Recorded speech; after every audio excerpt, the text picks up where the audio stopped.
guys, magandang weather ngayon, kaya samahan nyo akong mag walking since day off ko. Magandang weather pero naka-jacket pa ako, manipis lang naman kasi hindi siya totally summer pa, spring.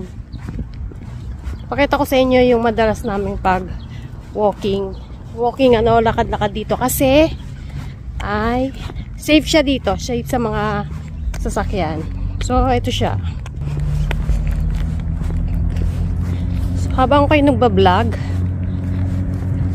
ako naman ay mabilis na maglalakad.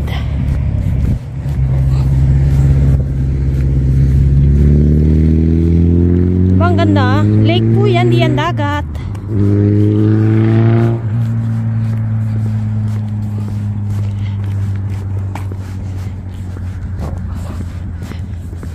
Safe siya talaga, safe.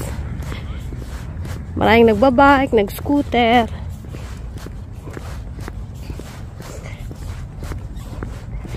So pag maganda ng weather ng Sweden, lahat ng tao almost nasa outside. Mababata, matanda. Kasi mga pagod na sila sa winter. 6 months ang winter. Tingnan natin to. Ito pinaka best na view.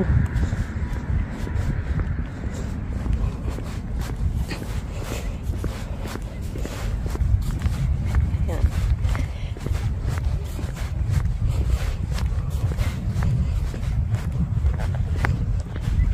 Wala yung anak ko nasa swimming, kaya ako lang muna mag-isa ang nag-walking. Minsan may mga kasama. Pero ngayon feel ko mag-isa.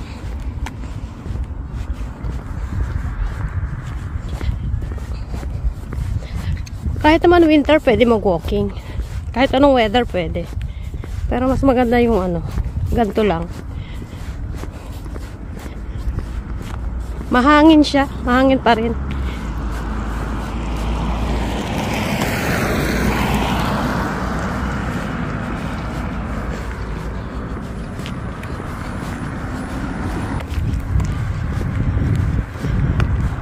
Itong part na to ay mga boat.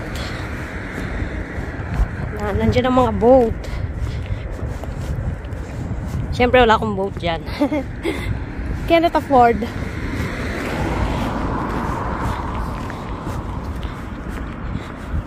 Okay na tayo sa walking.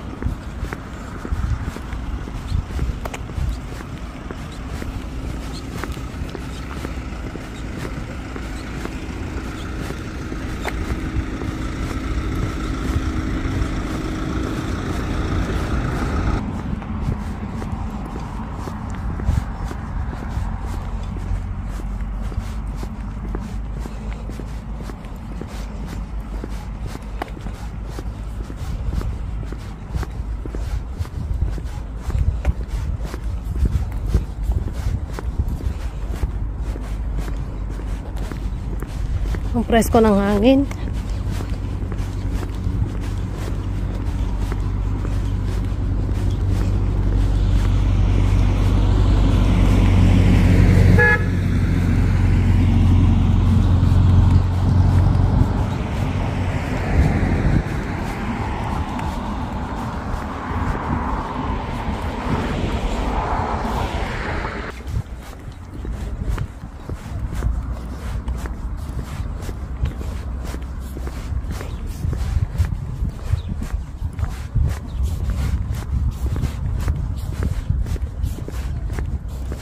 Ang ganda ng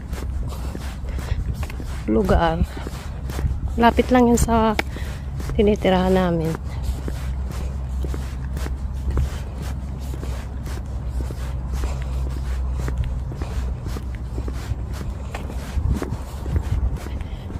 Nagpapawisan na ako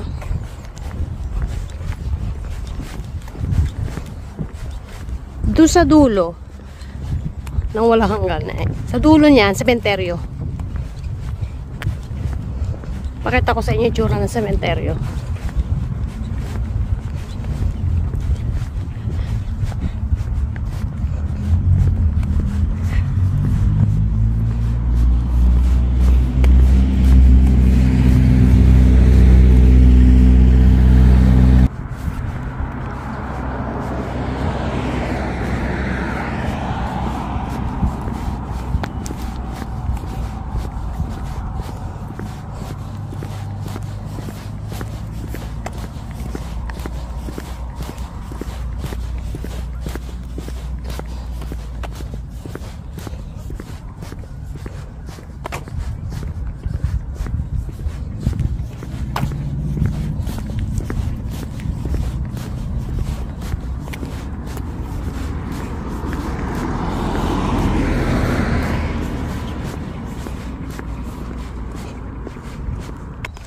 So, yan guys.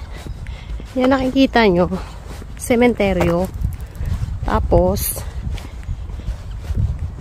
doon banda, yung puti, yan yung simbahan. Sa likodan ng pulang bahay na yan.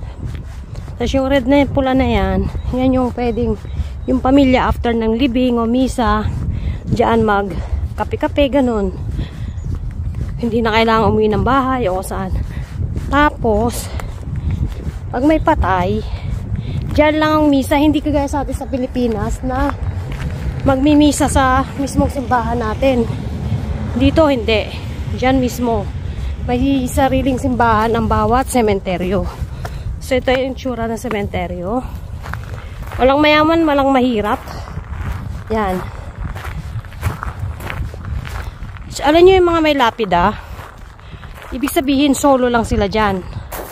Meron silang tinatawag na Minneslund. Yung Minneslund, yun yung hindi mo kailangan ng sariling hukay ba o sariling lupa. Sama-sama na kayo.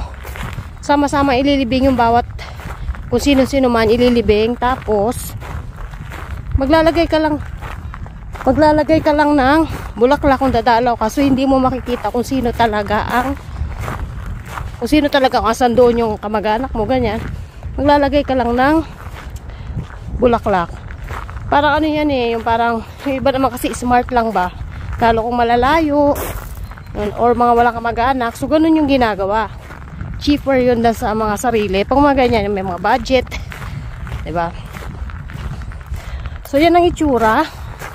Halos lahat wala namang mayaman, mahirap. Parang same lang dito sa Sweden. Hindi kagaya sa Pilipinas. Alam mo, pagka may kaya-kaya ba? May kaya-kayang, may budget. So, ayan.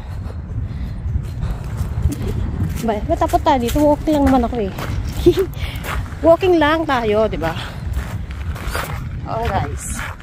Ayan. Pero pawisan na ako. So, ganun lang kasi, at hindi lang yun ito pa ako chichika about sa mga ganyan.